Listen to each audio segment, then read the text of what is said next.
ผลการปอนบัตรเลือกตั้งคณะบริหารงานพรรคกระทรวงป้องกันประเทศสมัยที่ 6 และผลกองประชุมครั้งปฐมฤกษ์คณะบริหารงานพรรคกระทรวงป้องกันประเทศสมัยที่ 6 ในวันที่ 7 สิงหาคม 2025 1. กรรมการคณะบริหารงานพรรคกระทรวงป้องกันประเทศสมัยที่ 6 ประกอบมี35สหายหญิง02สหาย 1. สหายพลโทคำเลียงอูทะไก่สอน 2. สหายพลตรีวงศรอินปานพิมพ์ 3. สหายพลตรีสายใจกรมสิทธิ์ 4. สหายพลจัตวาจันดีสุริวงศ์ศักดิ์ 5. สหายพลจัตวาแสงมณีวรคำมณี 6. สหายพลตรีพันแสงบุญพันธ์ 7. สหายพลตรีวันทองบุตรวงศ์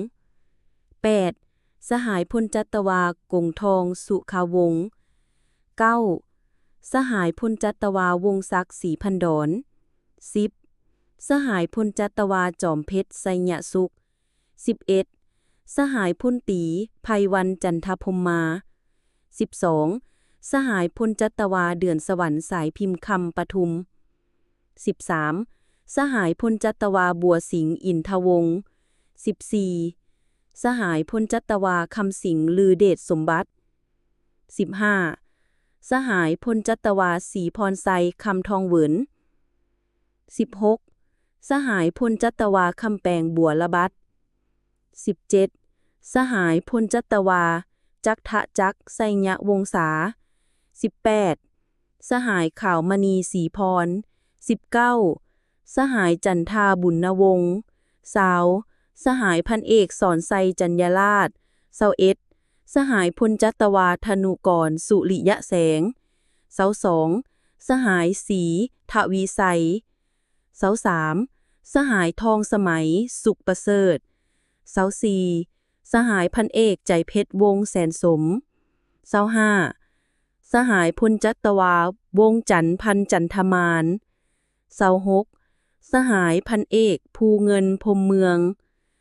27. สหายพลจัตวาปอคำพิวมณีวงศ์ 28. สหายพลจัตวานางไพวรอินทบุตร 29. สหายพันเอกแพงศรีสิงห์วิสัย 30. สหายพลจัตวาปอเผยเพชรพรหมศรีจันทร์ 32. สหายพันเอกคำกฎอินทรีนา 33. สหายพลจัตวาแก้วสุวรรณผางพิละวงศ์ 34. สหายพันเอกขันธนูไซเจริญสุข 35. สหายพลจัตวานางมาลีวรสุริยะแสง ในนี้ได้มีคณะประจำพรรคกระทรวง11สหายซึ่งมีรายชื่อดังนี้ 1. สหายพลโทคำเลียงอุทะไก่สอน 2. สหายพลตรีวงศรอินจานพิมพ์ 3. สหายพลตรีสายใจกรมสิทธิ์ 4. สหายพลจัตวาจันดีสุริวงศ์ศักดิ์ 5. สหายพลจัตวาแสงมณีวรคำมณี 6. สหายพลตรีพันแสงบุญพันธ์ 7. สหายพลตรีวันทองบุตรวงศ์ 8. สหายพลจัตวากงทองสุขวงศ์ 9. สหายพลจัตวาวงศักดิ์ศรีพันดร 10. สหายพลจัตวาจอมเพชรไสยสุข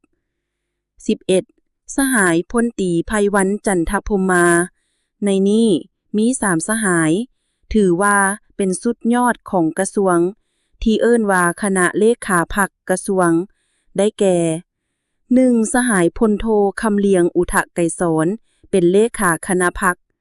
2. สหายพลตรีวงศรอินปานพิมพ์เป็นห้องเลขาคณะพรรค 3. สหายพลตรีสายใจกรมสิทธิ์เป็นห้องเลขาคณะพรรค